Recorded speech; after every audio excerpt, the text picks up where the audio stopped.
What's going on, guys? Ghosty here, and today I have a different kind of video for everybody watching. No, it's not a Munchcast, though that series is not going to stop. Don't worry, it's very popular, I know.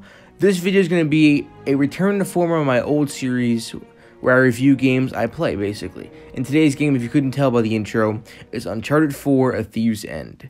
Sadly, it is the glorious end to the one and only Nathan Drake of PlayStation.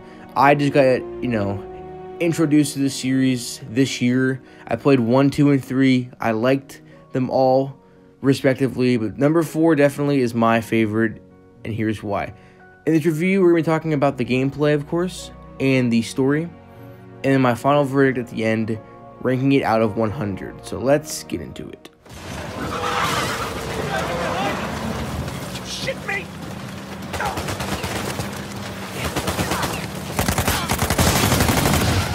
In Uncharted 4, the combat itself is very easy. It's, simple punching, just like the third one, for example, Drake's Deception.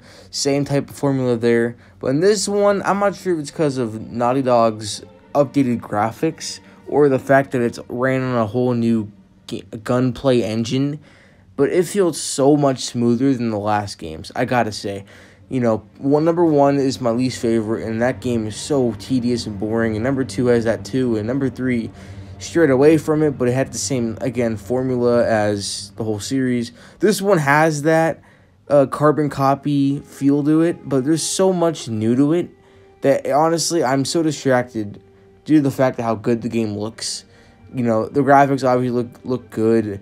All Naughty Dog does is strive to make themselves better than the last game they made. Take the Last of Us series, for example. This series is no different either. The gameplay, like I said before, is very good. If I could rate that one on a 100 scale, I'd probably give it like a 97. It is very strong, and honestly, that scene when you're dragging or being dragged by that truck on that cable is amazing. Definitely the best chapter in the game. Chapter 11, I think it's called, and you can't really top that, honestly. You can't. Samuel, you okay? I guess you knew this moment was coming, huh? Hey! Come on, man. As an up-and-coming fan of Naughty Dog's work, mostly Neil Druckmann, the man who directed the amazing Last of Us Part 2 that everybody seems to critically love, definitely.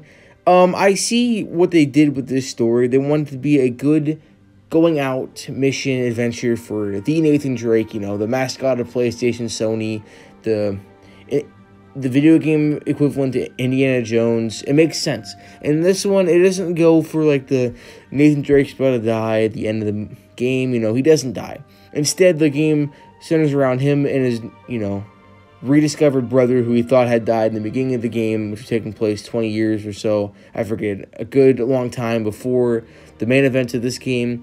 His name's Sam. He finds Sam, his partner Rafe, who is actually the villain of this game. He's pretty weak in the villain department, but the way he dies is really cool. I won't spoil that part, but the way that he does die is super funny. Comparing this story to Uncharted 2, my second favorite Uncharted game, this one's miles above it, and Uncharted 2 is already a good story to begin with, because this one knows when to stop. The one complaint I have with the Uncharted series is that most of the stories and, the narratives just keep going and going, and they keep stretching out just for the sake of more time and adventures. And while people might like that, I like to have a story that's wrapped up neatly. This game has a very neatly woven story. No one, I wouldn't say it's sad to the point where someone dies at the end, because no one really dies at the end of the game. I guess there's some sad parts about, Nate moving on from his adventurous life, but then at the end, he's revealed to have a daughter and all that stuff. So honestly, it's a heartwarming ending. But that's besides the point. The story here is great. Gameplay is great, so let's get into that verdict.